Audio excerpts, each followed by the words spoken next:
আগে যখন ফেরি যখন ছিল তখন অনেক সুন্দরভাবে যাতায়াত করতে পারতাম। এখন ফেরিটা না থাকার কারণেই আমাদের খুব সমস্যা দাঁড়িয়ে গেছে। আসছিলাম ওই খেয়াঘাটে আসছিল 11টার সময়, এখন বাজে 3টে, প্রায় 5 ঘন্টা আমরা ওই নৌকার মধ্যে মনে করেন বসে আসছিলাম। ফেরিটা থাকলে 2 থেকে 2.5 ঘন্টার মধ্যে আমরা এই জায়গার মধ্যে আসতে পারি। ফেরি চলাতে আমাদের ব্যবসা বাণিজ্য ব্যবসা বাণিজ্য ভালো ছিল, যাত্রীও সুবিধা হতো পারাপার।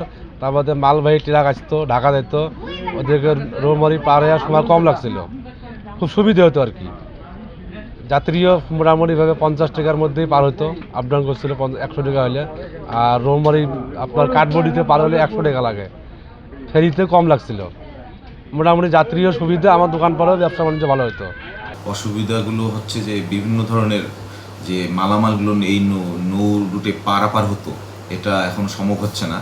এবং এই রুট বন্ধ থাকার প্রেক্ষিতে এই মালামালগুলো ট্রাকে করে যমুনা সেতু হয়ে অথবা অন্য ভিন্ন উপায় নিচ্ছে, যেটা আসলেই খুব কস্টলি এবং ফেরি রুটে তুলনামূলক অনেক আরও কস্ট কম পড়ে এবং দূরত্ব অনেক কমে যায়। চিলমারি নদীবন্দর এবং রৌমারী রাজপুর নদীবন্দর রুটে, চিলমারি থেকে রৌমারী রুটে নৌপথে যে আমাদের বিআরডব্লিউটিসির ফেরি সার্ভিস চলাচল রয়েছে, এটি গত বছর নভেম্বরের শেষের মাঝামাঝি থেকে বন্ধ এবং আজ অবধি বন্ধ আছে।